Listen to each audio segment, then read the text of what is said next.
There are moments in life when help arrives dressed in loyalty, yet hides a shadow of self-interest underneath.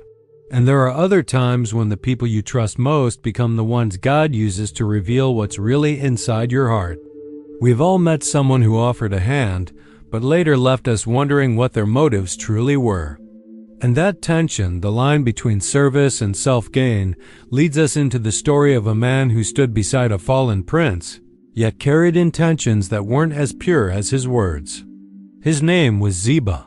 Ziba enters the biblical narrative as a servant in the household of Saul, a man who once held influence, resources, and position.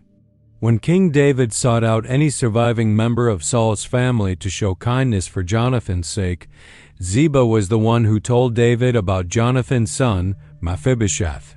It seemed at first like loyalty, a servant faithfully providing information that would restore dignity to a forgotten heir. David brought Mephibosheth to his table, restored his inheritance, and placed Ziba and his sons in charge of managing the land. On the surface, it looked like a beautiful redemption arc filled with generosity and trust. But the story takes a turn years later during the rebellion of Absalom. As David fled Jerusalem, weary and displaced, Ziba met him on the road with donkeys, food, and supplies. It appeared compassionate, even heroic. Yet when David asked where Mephibosheth was, Ziba claimed the young man had stayed behind in hopes of taking the throne. The accusation stunned David, who had shown Mephibosheth nothing but mercy. Believing Ziba in the moment of crisis, David gave him Mephibosheth's entire estate. What looked like loyalty was actually ambition wearing a mask. And later, when David returned and heard Mephibosheth's side of the story, the truth exposed a heart torn by manipulation. This story reaches its final note when David, caught between conflicting testimonies, divided the land between Ziba and Mephibosheth. Mephibosheth, more concerned with the king's safe return than with property rights, accepted the decision humbly. Ziba's motives, though never openly punished, stand as a quiet warning reminding every reader that God sees beyond appearances, beyond charming words, beyond convenient gestures. Even when people succeed in deceiving others, the presence of God weighs the heart with perfect clarity. Ziba's life invites us to examine the intentions behind our actions. Not all service is sincere, and not all kindness springs from love. It challenges us to ask, when we step in to help, is it truly to bless someone or to position ourselves for advantage? God cares about the hidden motives that shape our choices.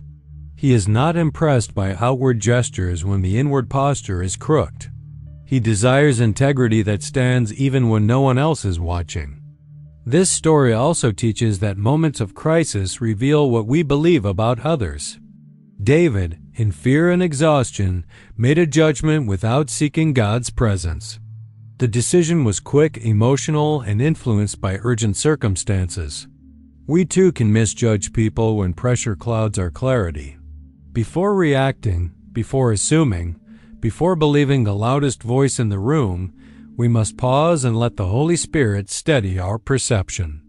Wisdom often requires a breath, not a rush. Finally, Mephibosheth's response becomes a quiet but powerful lesson in contentment and perspective. While Ziba fought for land, Mephibosheth longed for restored relationship. His heart was anchored in loyalty rather than possession. It reveals that the presence of God shapes a different kind of character, one that doesn't cling to entitlement or demand vindication, but values peace over pride. The world chases gain. The Spirit cultivates humility. In the end, the story of Ziba reminds us that God sees every intention and knows every heart. It warns us of the dangers of manipulation, encourages us to see clarity in moments of pressure, and invites us to walk in humility rather than ambition. And as the narrative closes, we are left with a sober truth. Positions can be granted, words can be persuasive, and appearances can deceive, but God weighs what lies beneath. And in His presence, only sincerity stands.